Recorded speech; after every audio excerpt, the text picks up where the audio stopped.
So guys है यो मान्छे म नुहाइरहेको अवस्थामा ट्याक्क मेरो घरथिमा आइपुग्यो होइन। अनि के भन्छ भने यार थुप्रै भयो घुम्न नगएको, साथीसँग घुम्न पर्यो भनेर बाहिर निस्केको है दुईजना। अनि निस्किन त निस्कियो ठ्याक्कै बाइक है यहाँ तल अलिकति यहाँ हाम्रो के भन्छन् रे यो त्रिभुवन टारबाट भित्र छ होइन।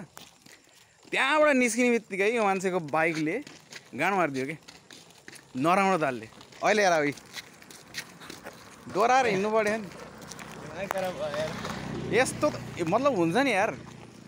मान्छेसँग बाइकलाई पनि पनाउती लाग्यो कि के भन्ने अब उहाँको अब उहाँ एक दिनभरि पनाउँथ्यो थियो होइन, अहिले बाइकले पनि पनाउँथ्यो लाग्यो। उहाँ चाहिँ त आफ्नो मराउनु भयो, मेरो पनि मरिरह्यो यहाँ। अब कति बेर घर पुग्यो थाहा छैन यो मान्छे है। कस्तो लागिरह ए मलाई कस्तो लागिरह, दिमाग खराब भइरह, मजा आइरहेछ, मजा आइरह, धेरै मजा आइरह, एक्सर्साइज भइरह दिनबाट छिटो छिटो। टेक्वान्डोको प्र्याक्टिस गर्ने मान्छे त त्यति चाहियो नि हल्का फुल्का होइन। अब मसँग ब्ल्याकमेलिङ फुटेज छ कि मान्छे, केही गर्न पऱ्यो भने अब यही भन्ने हो।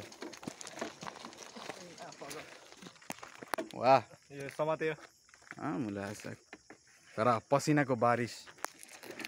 वाह फर्स्ट टाइम होला यस्तो भयो के भन्ने हाय हाय के भन्ने। अब बाइक बनाउनुको दिन लाग्छ होला थाहा छैन होइन, इन्जिनै बनाउनु पर्छ होला, इन्जिन सिज भयो।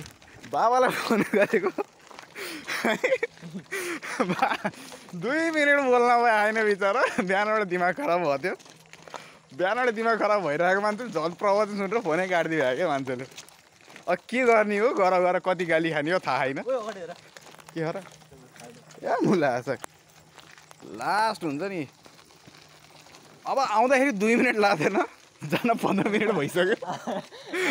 अझैसम्म केही देखेको छैन क्या सोर्सको हेल्पको। अझै त्यत्रो उकालो आउनु बाँकी नै छ। यो मान्छे यहीँ पसिना भइसक्यो।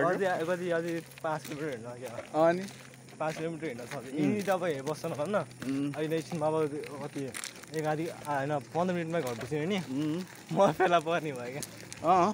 त्यही हो। अब पुरा साथीलाई क्या आज है नारायणी हाइट घुमाइदिउँला भनेर टक्क निस्केको। मेरो बिल्ला हालेको के भन्ने अब कुनै दिन अब अर्को दिन बङ हान्नुहोस्, त्यो दिन जाँदा के भन्ने त अब यार।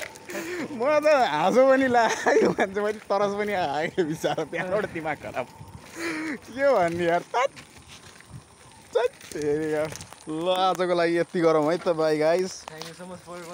वाचिङ दिस भिडियो है। अब म पनि कहिले कसो मात्रै भेट हुन्छ यो मान्छेसँग।